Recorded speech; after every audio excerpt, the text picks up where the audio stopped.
ناظرین، بریک سے پہلے ہم بات کر رہے تھے ڈاکٹر صوبیہ حقی سے ڈپریشن کے حوالے سے.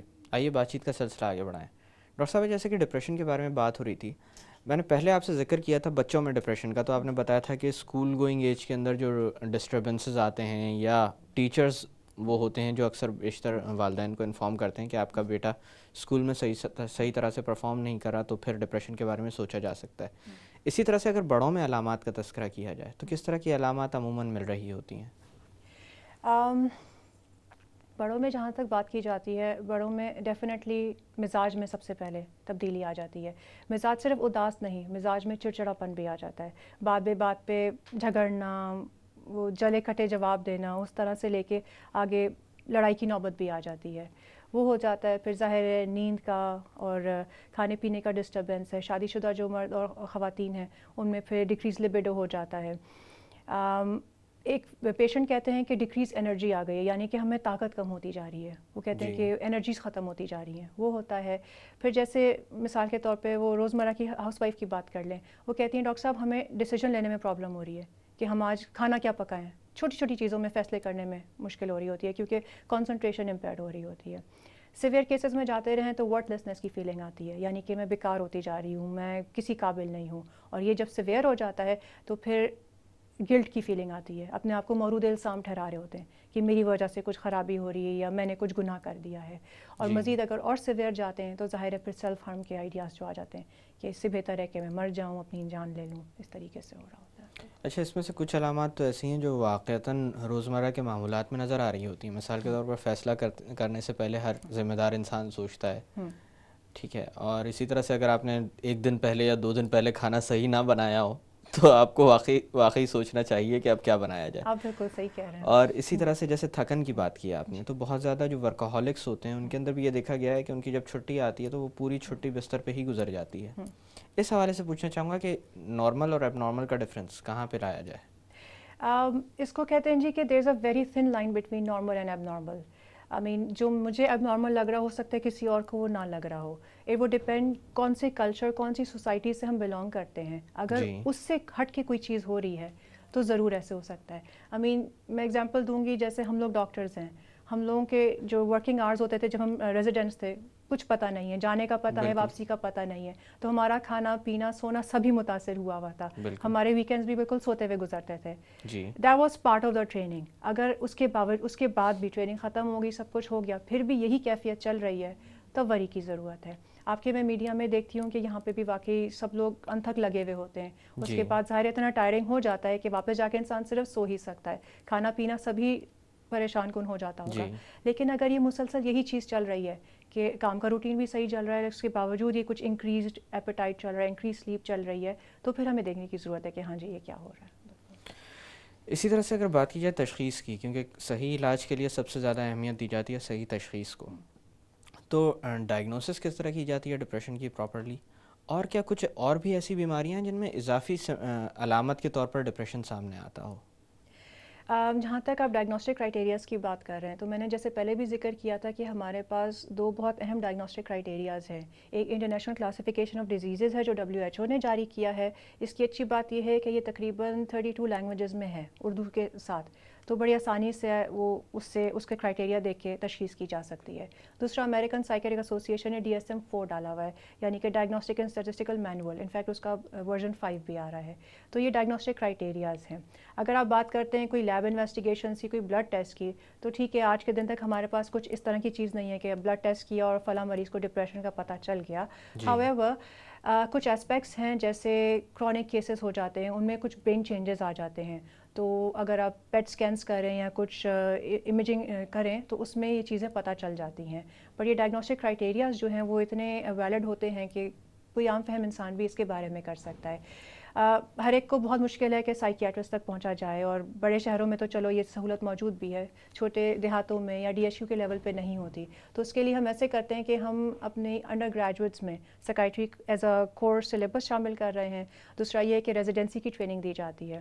تو ایون جو فیملی میڈیسن کے ریزیڈنٹس ہیں یا انٹرنل میڈیسن کے ہیں ان کو بھی عام فہم کر دیا جاتا ہے ڈپریشن سے، انگزائٹی سے، اسکیزوفرینیا سے، تاکہ وہ بھی اپنی فیلڈ میں جب بھی اس مرض کو دیکھیں اس کی تشخیص کریں اور اس کو ڈائگنوز کر کے علاج شروع کر لیں.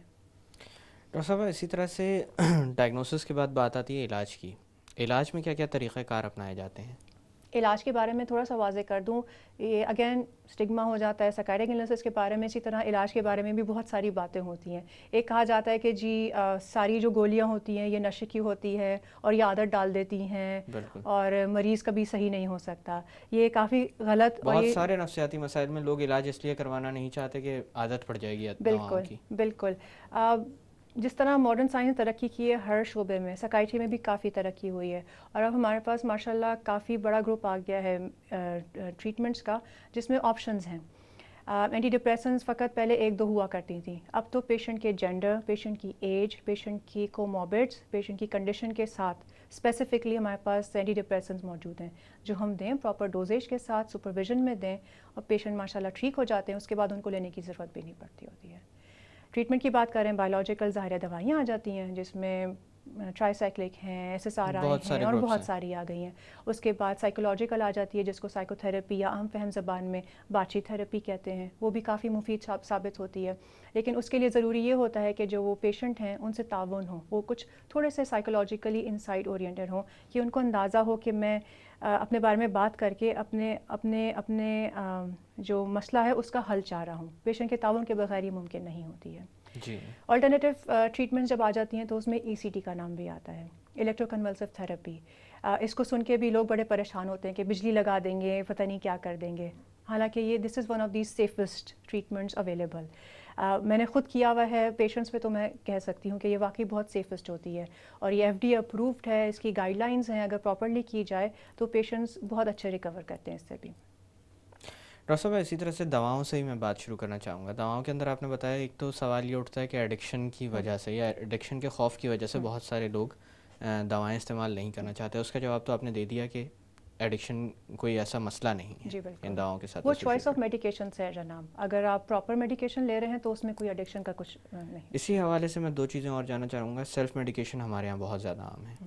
سیلف میڈیکیشن کا معاملہ کیا ان دواؤں کے ساتھ کرنا خطرناک ثابت ہو سکتا ہے؟ دوسرا یہ کہ ہم اکثر بات کرتے ہیں ڈرگ انٹریکشن کی، کیونکہ علاج، ایک تو یہ جاننا چاہوں گا کہ علاج کتنا طویل چلتا ہے اور کہا جاتا ہے کہ علاج نارمل سے زیادہ چلتا ہے اس مسئلے میں. تو اس حوالے سے پوچھنا چاہوں گا کہ پریویس جو میڈیکل ریکارڈ ہوتا ہے اس کے بارے میں جانکاری فراہم کرنا ایک سائیکائٹرسٹ کو کتنا ضروری ہے؟ میں پہلے اس کا جواب دوں گی. آپ نے بہت اچھی بات کی ہے.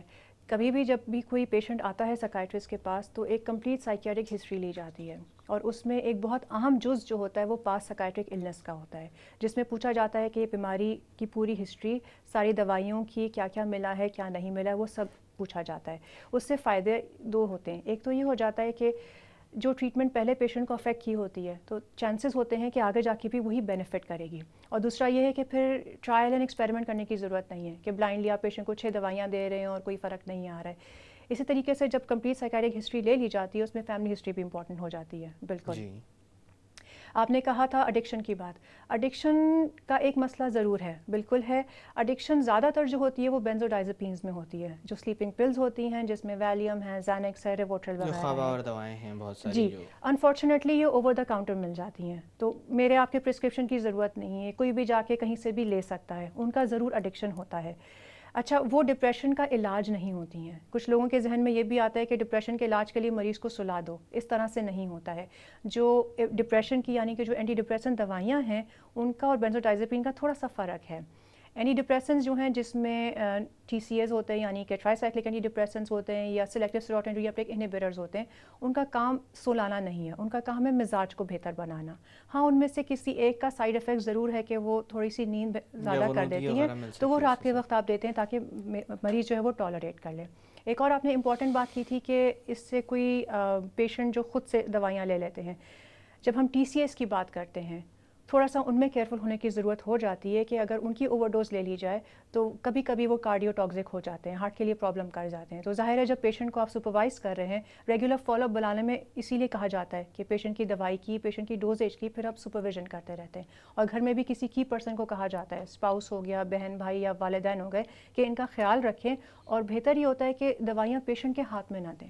جی ڈاکٹر صاحب، تھوڑی دیر کے لیے باتوں کا سلسلہ روکتے ہیں. ناظرین، وقت ہو ایک چھوٹی سی کمرشل بریک کا. بریک سے واپس آ کر ڈپریشن کے علاج کے متعلق مزید گفتگو کی جائے گی. Stay with us.